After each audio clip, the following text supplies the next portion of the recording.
Bismillahirrahmanirrahim. Assalamualaikum warahmatullahi wabarakatuh. Kita lanjutkan lagi kajian kita, yaitu dengan tajuk Yesus lelaki normal, ya. Kemarin seri ke-3. Sekarang kita masuk seri ke-4. Ya. Seri 1, 2, dan 3 kemarin membicarakan tentang hukum relasi antara laki-laki dan perempuan, yaitu dari sudut pandang Yahudi, Nasrani, dan Islam. Jadi kalian sekarang sudah tahu bagaimana ketiga agama samawi ini, ya, dengan ketat mengatur relasi atau hubungan laki dan perempuan, ya, yang begitu ketat. Mulai Yahudi, begitu juga Nasrani, begitu juga Islam. Kalau demikian, seharusnya fenomena sekarang ini yang rusak, ya, itu tidak akan terjadi, gitu ya.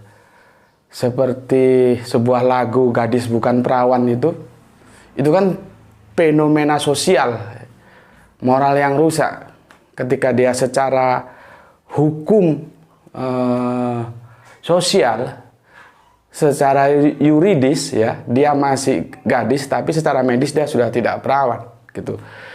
Itu tidak akan terjadi, ya, kalau semuanya taat terhadap hukum-hukum yang telah digariskan itu, ya. Tapi kan sekarang fenomenanya kalian bisa tahu sendiri lah. Ya, cuma perempuan-perempuan goblok saja yang menyerahkan kesuciannya terhadap anjing atau babi, karena itu kan hak suaminya. Apakah suaminya nanti akan diberi sisa dari anjing dan babi yang telah berbuat tidak senonoh dengan dia? Kan itu masalahnya. Jadi, ya, aku ulangi sekali lagi,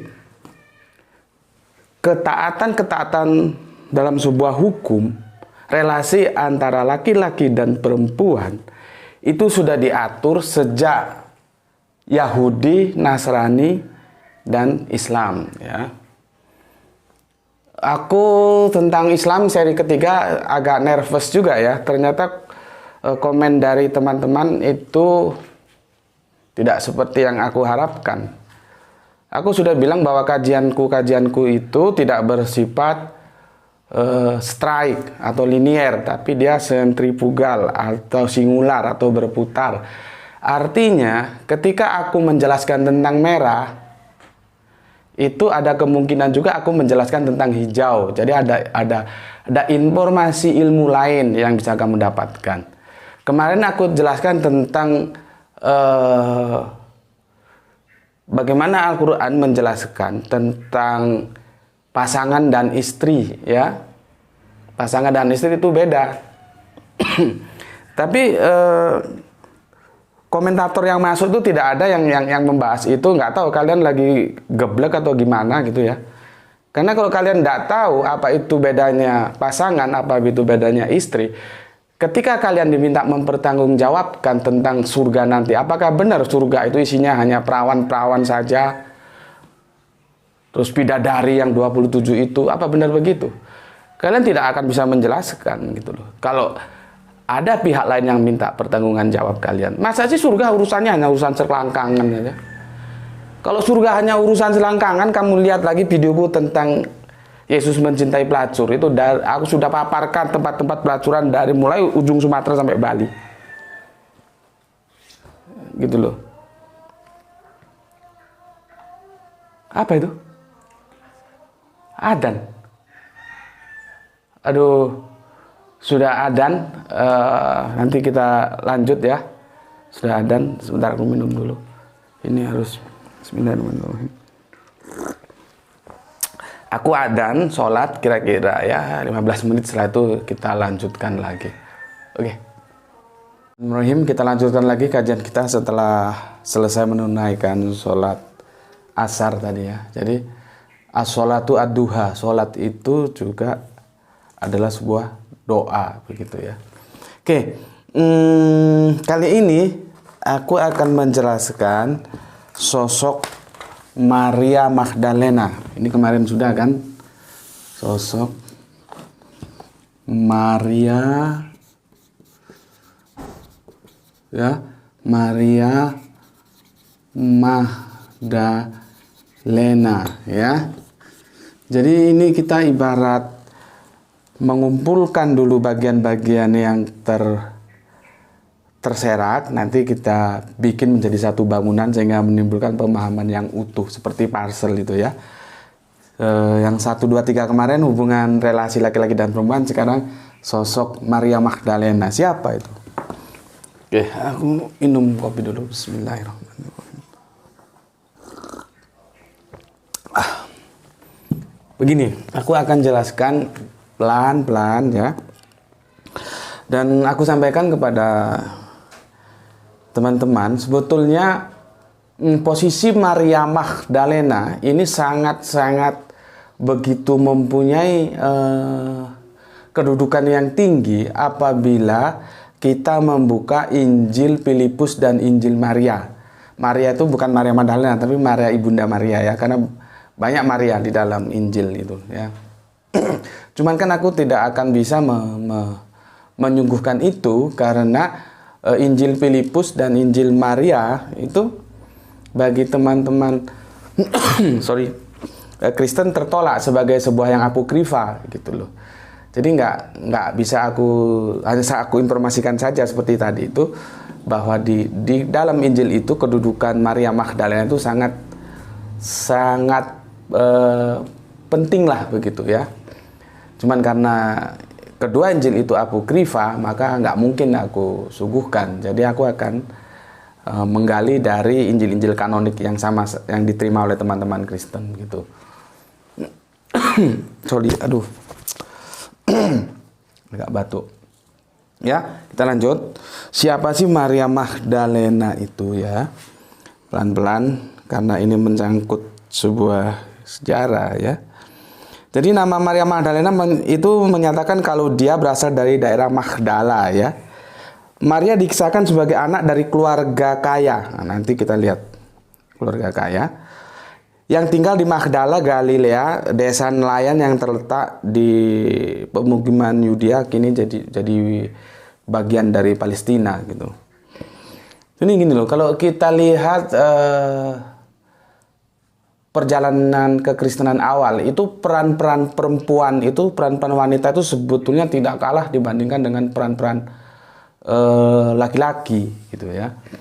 Makanya nanti itu sampai ketika berkembang sampai ke Mesir itu ada sekte Kristen yang disebut sekte Kolidrian, itu begitu mengagungkan Bunda Maryam, dan itulah yang dikritik oleh Al-Quran gitu. Makanya kalau teman-teman Kristen yang belum tahu loh, Al-Quran kok mengkritik Tritunggal tapi kok bukan Bapa, Putra, Roh Kudus, tetapi Bapa, Bunda Maryam, dan Putra gitu. Ini berarti kan salah alamat gitu. Bukan mas, yang dikritik itu bukan Tritunggal yang sekarang, tapi Tritunggal yang dulu itu sudah ada ya, yang dimana salah satunya Bunda Maryam bukan Roh Kudusnya gitu. Dan itu sudah cukup sebetulnya mewakili, artinya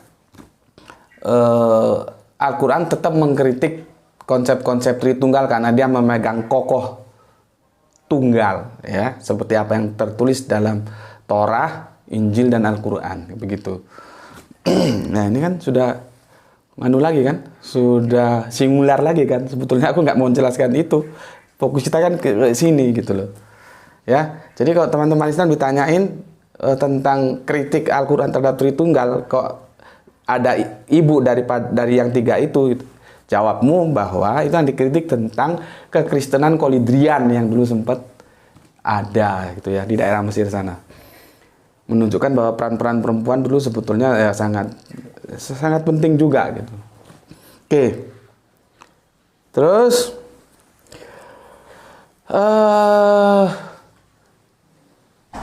Maria Magdalena ini sebetulnya setara atau ceritanya sama setali tiga uang dengan cerita Yudas Iskariot.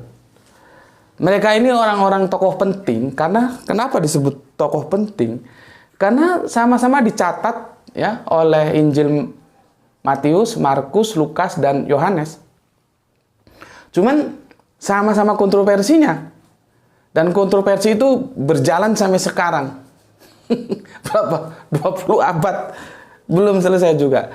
Kemarin sudah kita bahas kontroversinya tentang Yudas Iskariot. Dia seorang pengkhianat atau pahlawan yang berujung pada sebuah pertanyaan masuk surga atau neraka. Bagi kita yang tidak percaya terhadap dosa waris, penebusan dosa, ya tentunya dengan mudah menjawab dia tentunya ya neraka lah. Bagaimana seorang pengkhianat bisa masuk surga? Ya kan? Tapi bagi teman-teman Kristen yang percaya tentang dosa waris, ya buah si malakama. Karena tanpa pengkhianatan Yudas dosa tidak tertebus, kan begitu. Itu sudah kita kupas tuntas. Berikutnya Maria Magdalena juga begitu. Kontroversinya tinggi banget. Gitu loh. Apakah Maria Magdalena ini seorang wanita pelacur atau soleha? Ini kontroversi banget ini. Dua tokoh ini dalam kekristenan kalau kita buka Injil ini kontroversi banget. Ya. Banyaklah yang harus kita pelajari sebetulnya supaya kita lebih tahu gitu ya. Jadi gini, apakah Maria Magdalena itu seorang pelacur? Apakah dia seorang soleha? Tentunya itu tidak semudah kita menjawab pelacur atau soleha, tapi kita perlu pemaparan gini ya. Jadi Maria Magdalena itu sempat difitnah dengan menyandang label sebagai seorang pelacur, ya, sebagai seorang pelacur yang disematkan oleh gereja Barat kemudian memberikan cap pekerja seks. Tuh, semua tuduhan yang full color ya, full color bernuansa seks ya, itu disematkan kepadanya agar pamor murid laki-laki, ya, pamor murid laki-laki itu tidak bisa dikalahkan oleh pamor mereka murid-murid perempuan, gitu loh, ya. Jadi di sini ada sentimen gender lah, sentimen gender antara laki-laki dan perempuan, gitu. Ceritanya begitu, ya. Oke. Oh, mumpung aku masih ingat. Belum kelihatan. Maria Magdalena bener nggak bisa disembarangin. Karena apa? Ketika Yesus dalam kondisi yang krusial, dia selalu hadir. Ketika Yesus disalib, dia hadir. Ketika Yesus dikuburkan, versi Alkitab, dia hadir. Ketika Yesus bangkit, dia hadir. Ini momen-momen krusial yang itu sebetulnya tonggak kekristenan. Ya. Jadi dalam suasana krusial ketika 12 minus 1 11 muridnya Yesus lari tunggang langgang. Kalau orang Jawa bilang lari kecerit-cerit itu, buang air di celana saking takutnya, meninggalkan Yesus menghadapi resiko yang harus dia tanggung sebagai pendakwa. Tetapi Maria Magdalena dengan setia menemaninya. Tuh. Ini teman-teman supaya tahu. Ya. Nanti nggak bias lagi menilai siapa Maria Magdalena. Oke. Dengan menceritakan Maria Magdalena sebagai pelacur, ia tidak akan dipandang sebagai sosok penting dan kisah tentangnya akan hilang. Ya. Hilang dengan sendirinya. Dia juga tidak akan bisa jadi pemimpin karena profesinya sebagai pelacur. Gitu ya. Pada abad ke-6 nih ya, tahun 591, Paus Gregorius Agung pernah memberikan pernyataan yang mendukung hal ini, ya. Sang Paus melantunkan nyanyian Gregorian yang perempuan Samaria itu Maria Magdalena si pezina. Begitu. Namun alhamdulillah pada akhirnya Maria Magdalena diakui juga sebagai seorang santa ya, yang dipuji-puji oleh gereja dan ditahbiskan sebagai orang suci. atau santa oleh Gereja Katolik Lutheran, Ortodoks Timur, dan Anglikan, dengan hari perayaannya itu setiap tanggal 22 Juli. Tuh. Tapi rehabilitasinya sepertinya nggak ngaruh ya. Nggak ngaruh sepertinya. Karena sekarang pemahaman Maria Magdalena itu pelacur itu masih aja tumbuh gitu. Ya. Sepertinya nggak ngaruh. Mungkin karena terlanjur distempel pelacur tuh apa. Nah, ini aku mau ingat lagi. Kalau kita bicara sebuah diksi pelacur ya, baik itu terutama itu di Perjanjian Lama, Anda harus hati-hati. Aku ingatkan baik Anda yang Kristen maupun Anda yang Islam, sepertinya banyak dalam pendapat-pendapat itu tidak tahu bahwa makna pelacur itu punya makna metafora dan punya makna harafiah gitu ya. Aku bisa lihat ketika Islam dan Kristen berdebat tentang Oholiba yang melacur ke Mesir. Itu kalian semua kacau.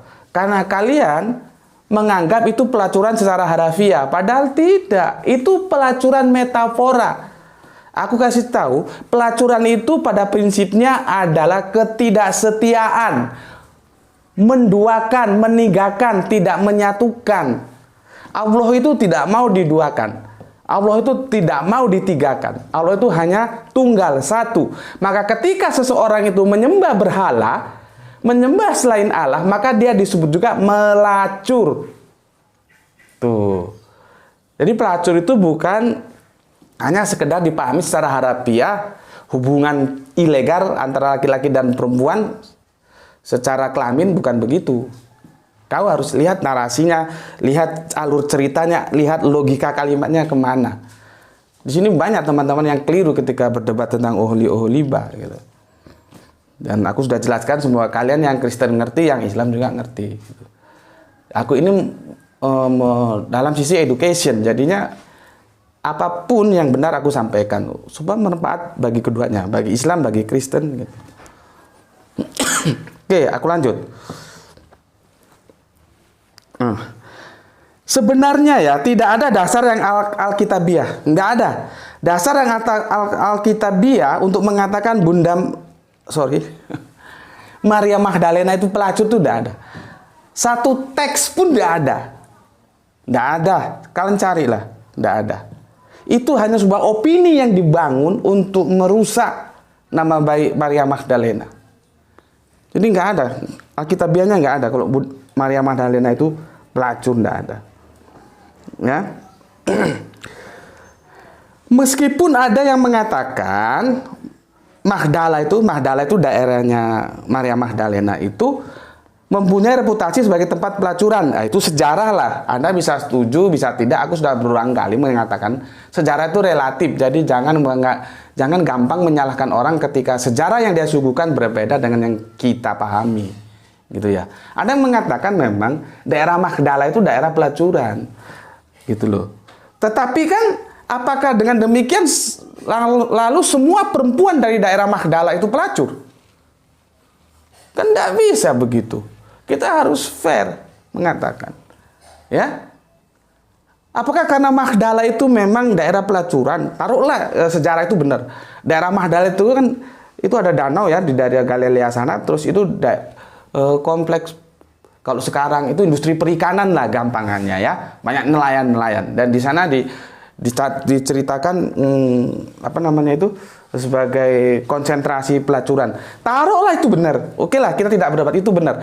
Tetapi dengan demikian, apakah langsung kita bisa menjustis bahwa Maria Magdalena itu pelacur? Katakanlah kita ambil contoh mana, Saritem atau Keramat Tunggak. Apakah setiap perempuan yang dari daerah Saritem, dari Keramat Tunggak itu langsung dia pelacur? Kan tidak. Gitu loh. Jadi mari kita melihatnya secara proporsional, jangan asal hantam kromo. Supaya kita bisa memahami Alkitab itu secara benar, gitu ya. Oke, sekarang aku akan jelaskan itu cerita sekilas ya. Aku nanti kalau ada yang kurang aku tambahi ya. Sekarang kita lari ke Alkitabiah. Intinya tidak ada satupun ya landasan Alkitabiah untuk mengatakan Maria Magdalena itu dikatakan pelacur. Tidak ada. Sekarang ayat mana sih yang digunakan untuk mengatakan bunda terus ya? Keliru. Ayat mana sih yang digunakan untuk menjustifikasi Maria Magdalena seolah-olah itu menjadi pelacur? Itu biasanya ini. Lukas ya.